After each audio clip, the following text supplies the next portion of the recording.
નમસ્કાર વિદ્યાર્થી મિત્રો, આપનું ફરીથી સ્વાગત છે અમારી ચેનલમાં. આના વિડીયોની પહેલાં આપણે સિટ્રાલનું ઓઝોનીકરણ આપણે જોઈ ચૂક્યા છે. તો વિડીયો આપણે ચેનલમાં જઈને જોઈ લો, પ્લેલિસ્ટની અંદર તમને જોવા મળશે. તો આપણે સિટ્રાલનું જળ વિભાજન, તમને આ પણ પ્રશ્ન યુનિવર્સિટીની અંદર પૂછાઈ ગયો છે અને વારંવાર પૂછાતો હોય છે. તો સૌથી પહેલાં સિટ્રાલનું બંધારણ દોરીશું. કાર્બન સાથે CH3, ડબલ બોન્ડ CH અને નીચે આલ્ડિહાઇડ ગ્રુપ. અહીંયા CH2 નીચે CH ડબલ બોન્ડ C અને બંને બાજુ CH3 બરાબર. હવે સૌ પ્રથમ જળ વિભાજન છે તો K2CO3 કે NaOHની હાજરીમાં જળ વિભાજન પ્રક્રિયા અહીંયા કરવામાં આવે છે. બરાબર. તો અહીંયા શું થશે? સૌ પ્રથમ તો અહીંયાથી આ રીતે આપણે એને લખી દઈશું. તો અહીંયાથી આ double bond as it is રહેશે. બરાબર. અહીંયા શું છે? Double bond as it is રહેશે.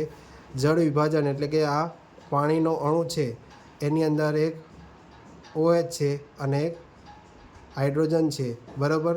તો હવે અહીંયા શું છે? ઓક્સિજન, આ પાણીના અણુમાંથી એક ઓક્સિજન છે એ અહીંયા જોડાઈ જાય છે. એટલે કે CH3 ડબલ બોન્ડ છે. હવે CHO અહીંયાથી દૂર થશે.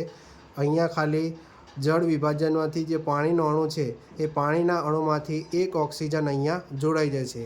બાકીનું બંધારણ છે તે એઝ ઇટ ઇઝ જોવા મળે છે. તો CH2 CH double bond C, પછી નીચે CH3 અને CH3. તો આ જે આપણને પ્રાપ્ત થાય છે એ મિથાઇલ હેપ્ટીનોન પ્રાપ્ત થાય છે. હવે આપણે જે બીજી પ્રોડક્ટ છે, બરાબર, એ કઈ રીતે મળે છે? અહીંયાથી તમે જોઈ શકો છો કે એક તો આલ્ડિહાઇડ ગ્રુપ છે અને અહીંયા CH છે. બરાબર. CH છે. બરાબર. આમાંથી ઓક્સિજન તો વપરાઈ ગયો. હાઇડ્રોજન આની અંદર કેટલા વધ્યા છે?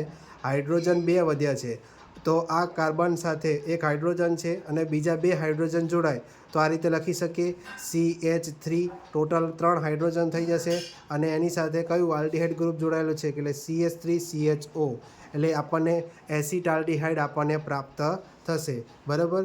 કે સિટ્રાલનું જ્યારે જળ વિભાજન કરીએ છીએ NaOHની હાજરીમાં, તો પાણીના અણુમાંથી એક ઓક્સિજન છે એ ઓક્સિજન અહીંયા જોડાશે અને આ CH અને CHO અહીંયાથી દૂર થશે. હવે આમાં પાણીના અણુમાં છે એ 2 હાઇડ્રોજન વધ્યા છે, એ 2 હાઇડ્રોજન અહીંયા એડ થશે. એટલે કે કાર્બન સાથે એક હાઇડ્રોજન હતો, 2 હાઇડ્રોજન ઉમેરીએ તો 3 હાઇડ્રોજન થઈ જશે અને નીચે આપણે આલ્ડિહાઇડ ગ્રુપ જોડી દેવાનું છે. તો CH3CHO એટલે એસિટાલ્ડિહાઇડ આપણને પ્રાપ્ત થશે. હવે આપણે એની પ્રક્રિયા એક તો ઓઝોનીકરણ કરીએ અને બીજી પ્રક્રિયા જળ વિભાજન કરીશું. તો આગળની જે પ્રક્રિયા કરી એ પ્રમાણે આપણે પ્રક્રિયા કરવા જઈશું. તો સૌથી પહેલાં આપણને 2 પ્રોડક્ટ અહીંયા પ્રાપ્ત થાય છે. એક તો એસિટોન પ્રાપ્ત થશે અને બીજી પ્રક્રિયા છે C double bond O CH3 CH2 અને COOH. બરાબર. આગળ જે પ્રક્રિયા આપણે કરેલી હતી કે ઓઝોનીકરણ કરશું તો 3 ઓક્સિજન એડ થશે.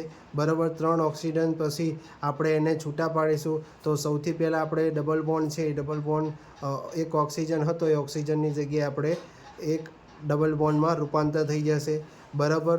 પછી જળ વિભાજન પ્રક્રિયા કરવા જશું તો બરાબર એ રીતે પણ અહીંયા કાર્બોક્સિલિક ગ્રુપ પ્રાપ્ત થશે. બરાબર. તો અહીંયા આપણને પ્રાપ્ત થશે લેવ્યુલિનિક એસિડ પ્રાપ્ત થશે. એટલે જળ વિભાજન પ્રક્રિયા દરમિયાન આપણને કઈ 2 નિપજો મળે છે? એસિટોન અને લેવ્યુલિનિક એસિડ આપણને પ્રાપ્ત થશે. તો આ રીતે આપણે એનું સિટ્રાલનું જળ વિભાજન છે એ આપણે તૈયાર કરી શકીએ. જો તમને વિડીયો ગમે હોય તો વિડીયોને લાઇક કરજો, શેર કરજો તમારા મિત્રો સાથે અને ચેનલને જરૂર સબસ્ક્રાઈબ કરજો. તો ફરી મળીશું આવા જ નવા વિડીયો સાથે. જય હિન્દ, જય ભારત.